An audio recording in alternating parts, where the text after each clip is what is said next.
안녕하세요. 인문해답 시간입니다. 사람이 물으니 혜원이가 답을 한다는 인문해답 시간인데요. 오늘은 어떤 질문이 저한테 왔는지 볼까요? 원장님, 강의를 잘 듣고 있습니다.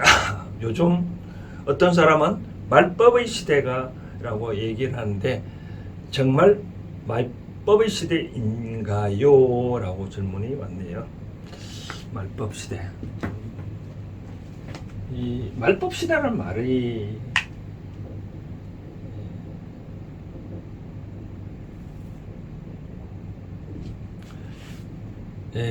좀 재미난, 이 말법이 그냥 말세 그런 게 아니고요.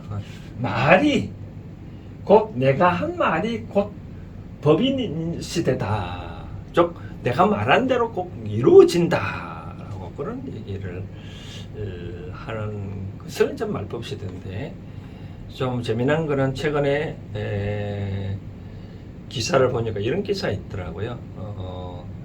전라도 어느 지방에 보니까 무슨 공산당 가족 대회 한마음 체육대인가요? 한마음 뭐 캠프 왔다라고 얘기를 해서 경찰하고 국정원까지 뭐 조사가 들어갔다 얘기를 하는데, 그때 보니까 이 동아리 이름을 공산당이라고 얘기를 했대요.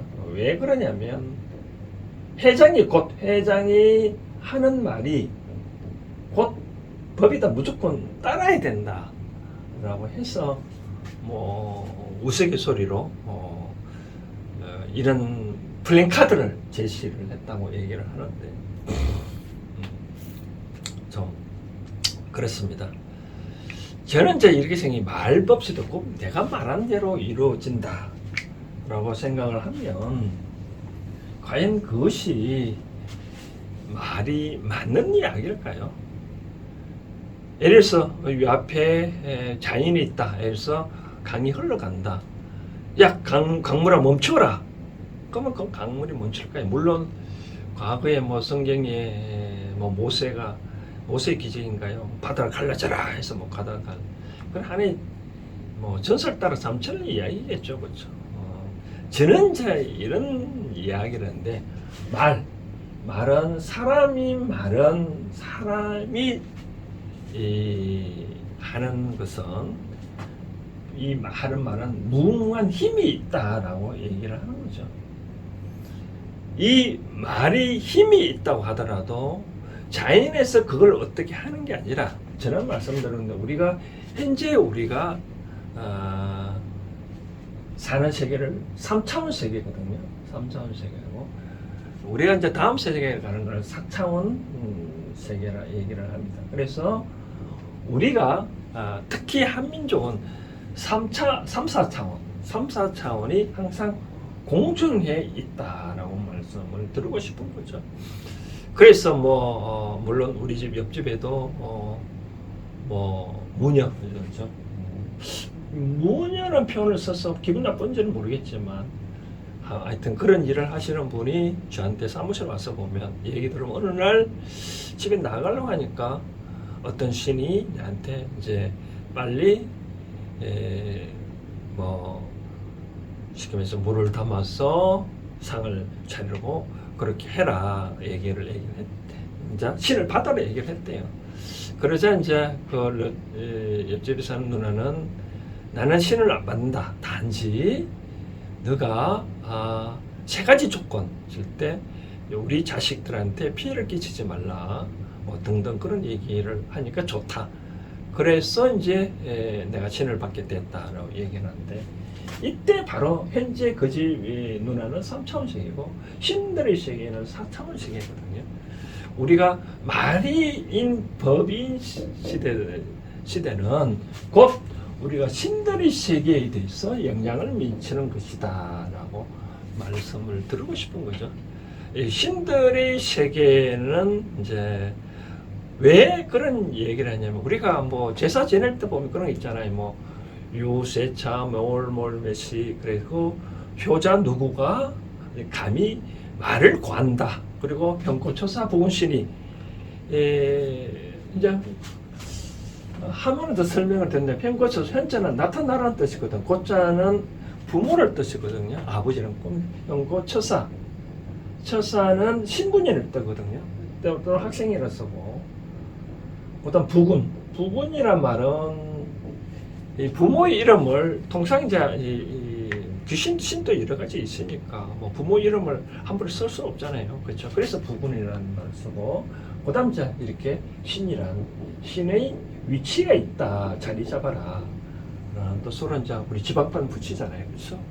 충문에도 형고처사 부군이라는 이제 신을 빼고 형고처사 부군이라는 이제 하면 이제 돌아가신 부모가 순간적으로 이제 나타난다라 바로 그런 뜻이거든요. 그래서 말인 법인 시대라는 것은 이제는 내가 말한 대로 이런 신들이 작용을 하니까 곧 말이 그럼 신들이 작용하면 어떤 일이냐면 이제 우리가 제가 말씀드리고 싶은 거는 뭐냐면 우리가 기도를 한다 뭐를 한다고 얘기를 했었을 때 어떤 소원을 들어준다고 얘기할 때 소원을 들어주는 거는 직접적으로 어떤 것을 뭐 도와주는 게 아니라 바로 인연을 붙여주는 거죠. 인연을 붙여주는 거예요. 인연을 만나게끔 해주는 거다라고 얘기를 하는 거거든요. 내가 제발 이제 부자가 되어달라 얘기를 간절히 기도를 하면 그게 이제 신들의 세계에 연결돼서 좋다. 너가 뭐 정성이 가르쳐서 부자가 되게 해주겠다. 그러면 이제 요 인연을 붙여주는 것이 그럼 요 상대도 나름대로 신이 있잖아요. 그죠? 신들이 서로 연결되는 거예요. 그러다 보니까 인연을 붙여주는데 내가 이 앞에 온 사람이 나한테 부자가 되게 해주는 인연인 줄을 모르면 다 도람깡이잖아요. 그렇죠? 그렇기 때문에 내가 말하는 것은 4차원 세계를 움직이는 거다라고 말씀드리고 싶고 또 하나 이제 뭐 이제 조금 전에 신내림에 대해서 이제 얘기를 하는데 신내림 굿한다라고 했는데 우리는 누구나 다 신이 다 와가 있습니다. 그걸 몰라서 뿐이지. 예를 들어서 누가 조상들 중에 이제 어깨가 아픈서 죽은 귀신이 만약에 조상이 있다면 근데 내가 어깨가 아프다라고 하면 병원에 가보니까 아무 이유가 없다. 아픈 이유를 모르겠다. 근데 난 아프거든. 그런 경우는 바로 신이 와가 있기 때문에 그 어깨 아픈 조상이 내 몸속에 들어와 있기 때문에 아픈 거거든요. 그러면 이제 이걸 낯쓰는 방법이 뭐냐? 바로 얘기를 이제 신한테 말하는 거죠. 네가 하면 안 되겠죠. 뭐 조상님이시여, 내가 현재 뭔가 모르게 잘못 살고 있으니 제가 살고 있으니 나를 걱정해는 조상님이 내한테 오셨나 보다. 죄송합니다. 내가 이제까지 삶을 바르게 살 테니 지켜봐 주시고 내가 바르게 산다 하면 조상님도 이제 과거에 그런 아픈 기억을 잊고 같이 올바른 일을 해서 저 더 좋은 세상으로 가시라고 그렇게 허공성의 말을 한마디 하면 되는 거예요. 그러면 그 말이 이 신한테 전달을 해가지고 지켜보는 거죠. 신은 육신이 없기 때문에 판단력이 없습니다. 이 사람이 신이 또 가장 싫어하는 게 니 가라 그러면 가장 싫어하거든요. 그래 간다고 해도 가는 건 아니기 때문에 신을 잘 다스려야 된다. 또 신내림이라 아까 계속 얘기를 한다 그러면 뭐 신은 와가 있는데 무슨 신내림을 바꿔요? 그런 게 아니라 내 몸속에 신이 많이 있는데 시계면서 뭐 팔대조, 칠대조 뭐 이렇게 쭉 있으면 요 가르마를 타주는 거를 의미하거든요. 가르마. 이제 원력이 높은 신은 이제 나한테 좀 있고 원력이 이제 뭐 없는 기신은 뭐 좀 더 공부해서 나한테 오너라라든지 일종의 신이 가르마 타주는 거거든요. 그래서 신 받았다는 분이 한의 신이 내한테 오는 게 아니라 내가 어떻게 하냐에 따라 내가 그 신을 어떻게 부르냐에 따라 내한테 있고 없고 바로 그런 이야기거든요. 그런 차원에서 말씀을 드리고 싶고, 자, 결론적으로 말법의 시대라고 말씀을 드리고 싶은 거는 이 천지 자연, 천지는 가만히 있거든요. 인간이 어떻게 하느냐에 따라 이 천지가 바뀌는 거기 때문에 천지는 그대로 있습니다. 다만 사람이 움직이기 때문뿐이다. 그래서 내가 말을 하면 그 말은 꼭 4차원에서 연결돼 가지고 이 신들이 같이 작업을 했기 때문에 뭔가 모르게 결과가 이루어질 수 있다라고 말씀을 드리고 싶은 거죠. 그렇죠? 자, 그렇기 때문에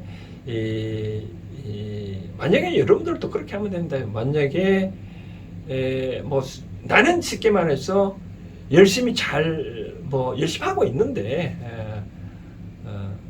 내가 지금 갑자기 세상 삶이 어렵다 하면 한마디 외쳐보세요. 허공에다가 신들이여, 니는 뭘 하기 때문에 내가 이렇게 올바르게 사는데 나를 이렇게 힘들게 하냐? 그럼 신이 깜짝 놀라거든요.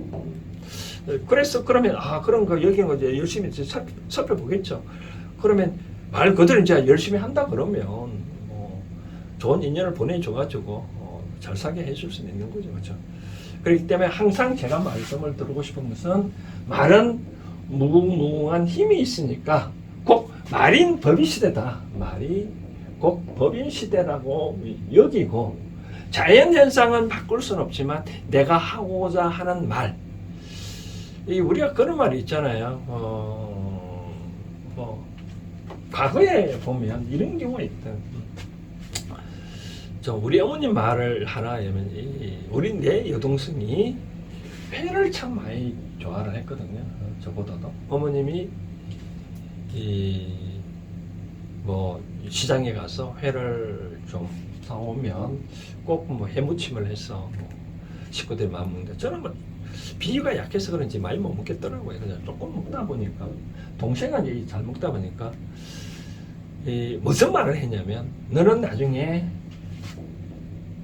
바다에 해변 사람하고 결혼해라 라고 이런 말을 두세 번 한 걸 들은 적이 있거든요. 결국은 내 여동생이 이제 바로 바닷가에 있는 사람하고 결혼을 한 적이 있는데 그런 거 보면 참 신기하지 않을까요? 그래서 말은 항상 조심할 필요가 있다.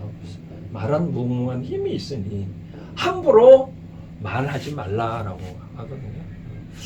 그렇기 때문에 저는 가끔 그런 얘기합니다. 말은 우리가 돈이 안 드는 거잖아요, 그렇죠? 내가 업장을 차려놨다, 손님이 내가 업장을 차려놨기 때문에 이런 사람이 오는 거잖아요. 내가 이런 업장을 안 차렸으면 이런 손님이 안 오잖아요, 그렇죠? 그러면 오는 손님한테 반갑다, 따뜻한 말 한마디 하고 가시면 안녕히 가시라고 그럼 기분 좋잖아요, 그렇죠? 왜? 말은 그만큼 상대방한테 무궁한 힘이 끼쳐서 그렇게 되거든요. 그래서 만약에 이런 경우가 있습니다. 내 삶에서 하나만 얘기했는데 부동산이 있다라고 생각하면 난 그것을 꼭 팔아야 되겠다. 안 팔리면 한번 이 부동산 또 나름대로 기분이 있으니까 여기 가서 빨리 나중에 올 주인을 빨리 얼른 좀 찾아서 빨리 인연을 붙여 달라고 간절하게 말을 크게 한번 해보시면 그런 기운이 모여져서 신들이 서로 얘기를 하거든요. 예를 들어서 저는 이 이야기를 합니다. 예를 들어서 이사를 간다고 얘기를 할 경우 여기서 A 지역에서 B 지역으로 이사를 간다고 하면 어찌됐든 간에 A 지역에서 그동안에 잘 있어 왔잖아요. 그렇죠? 그럼 이제 A 지역에 B 지역을 갈 때 이제 허공에 대하다가 한마디 하는 거죠. 내가 그동안에 어찌됐든 간에 여기에 신들이 있는지 없는지는 모르겠지만 천지신명이 있어. 그동안에 여러분들이 보살핌이 아니고 행복하게 잘 삽니다. 즉 B 지역으로 가니 부디 현재와 같이 잘 보살펴 주시기를 바랍니다. 라고 충분 한마디 하고 그냥 가면 되거든요. 그러면 이 신들의 세계는 연결되어 있다고 제가 말을 하잖아요. 그렇죠? 그러면 이쪽 신들은 A 지역의 신들이 벌써 정보를 치렀거든요. 그러면 알았다. 니 잘 왔다. 그렇게 얘기를 신들의 세계에 보면 그렇게 하더라고요. 참고를 하시고 결론적으로 말하면 곧 말법의 시대인지 말을 정확한 잘 이해를 하셔야 된다. 현상 세계를 자연의 천지를 바꾸는 게 아니라 내가 말하면 그러한 기운들이 모여서 결국은 내가 원하는 대로 이루어지니 곧 말이 법이다라는 그런 차원에서 이해를 하시면 좋을 것 같다 말씀드리고 싶습니다.